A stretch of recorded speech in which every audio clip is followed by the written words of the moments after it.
that. Do you remember them all?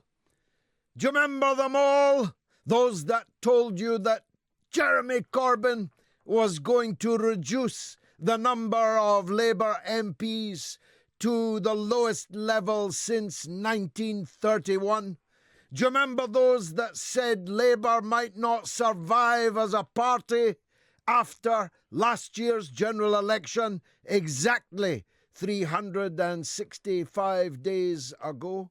Do you remember those who said that Corbyn was a disaster waiting to happen? Do you remember Dan Hodges? Do you remember Gabby Hinsliff? I could go on, but I'll spare their blushes.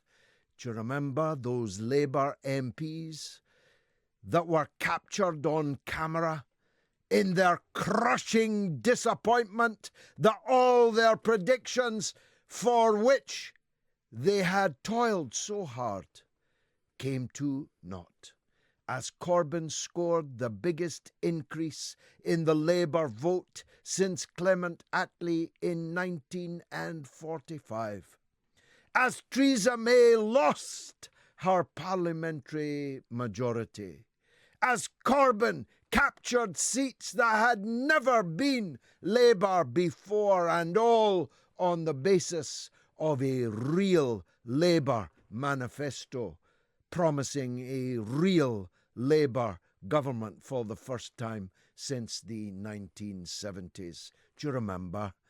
Me, I'll never forget. Stephen Kinnock, I will never forget your face. All the others whose names are not even worth remembering, that were captured on videotape, crushed, bereft, tears, metaphorically speaking, rolling down their cheeks as their own party defiantly refused to go quietly into the good night of the crushing defeat that they, Labour MPs, had worked so hard to bring about. I could list them all, but most of them are not worth listing. But just never forget this. If it had not been for the fifth column inside the Labour Party that had tried every waking hour and dreamt of it in their sleep to undermine their own leader and their own party, if it had not been for them, Jeremy Corbyn would be on his way to Canada for the G7 summit as the Prime Minister of Britain. It would be the Corbyns that were living at 10 Downing Street. The Brexit omni-shambles would not be taking place. A new foreign policy for Britain would already be in place. Don't blame the Conservatives. Don't blame the right-wing media. Blame the traitors in Labour's own ranks who played accomplice, collaborator to the enemy, and thus deprived Britain of a decent government and landed us with this. And what is this? Has there ever been a more shameful shambles than this? Has there ever been a government whose day comes to an end without knowing if it will fall in the morning? Has there ever been a government where cabinet ministers can openly rubbish their prime minister, but she's too weak to sack them? Has there been a day ever where a British prime minister would be ranting at the US president as to why Russia should not be at the G8 and it be returned to the G8 that it was before? Has there ever been a British government presiding over a slide into absolute chaos? You heard on the news about the 100-year-old woman who was murdered.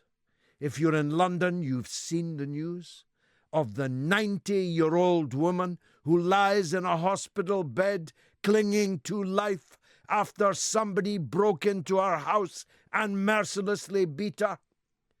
Has there ever been a government that presided over, as we begin this long, hot summer, a lawlessness, a descent into criminal chaos like Britain currently is experiencing?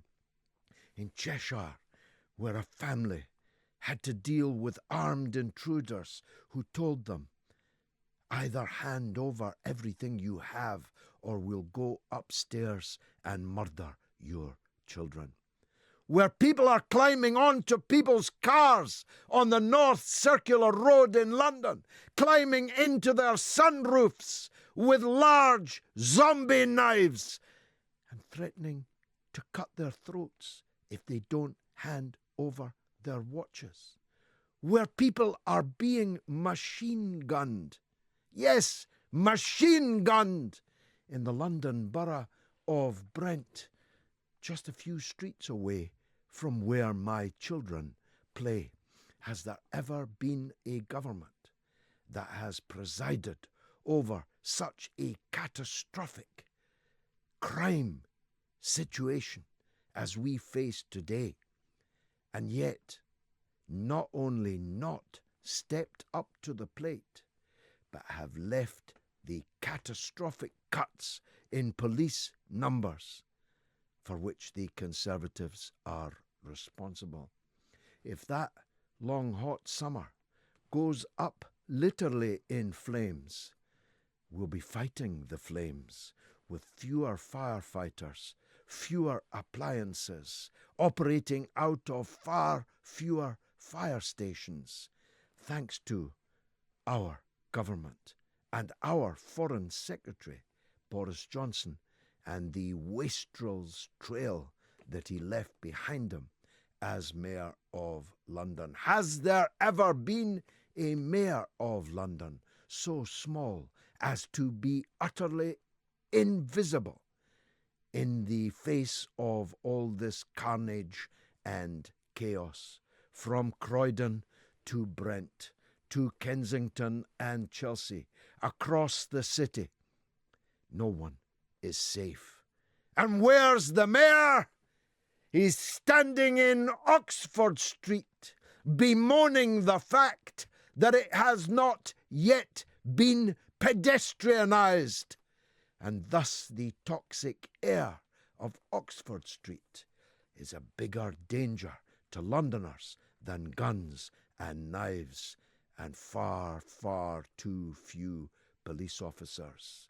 He's more concerned about the colour of the faces of London's cyclists, their sexual orientation, their class position, than he is about the fact that thousands, maybe tens of thousands of Londoners are going around with swords down their trousers, ready to plunge them into other people, that people are carrying automatic weapons when they go about their criminal business in the streets of our capital. If I were the Mayor of London, I promise you, I'd be chained to the railings at Westminster until and unless Theresa May and the Home Secretary, whoever that is today, reinstated the police cuts for which they are responsible. And I'd be coming up with some idea that would at least give confidence to the people living in London that they're not going to be murdered in their beds, or their 90-year-old grandmother won't be brutally assaulted and left fighting for their life for their handbag. It is a sorry tale, just not quite as sorry as that taking shape again this evening, Friday, Death Day, Killing Day, on the border fence between Gaza and Israel proper, as the world describes it. And I want to take my metaphorical hat off tonight to a man I never thought I'd ever praise.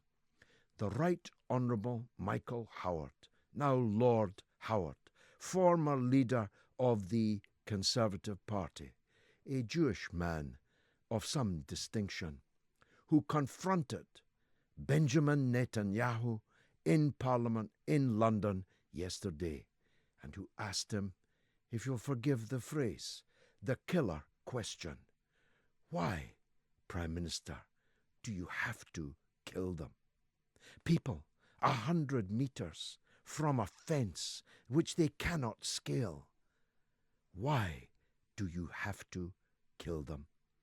Well, Netanyahu was embarrassed by Lord Howard's question, coming as it did from who it did, but it hasn't stopped the killing.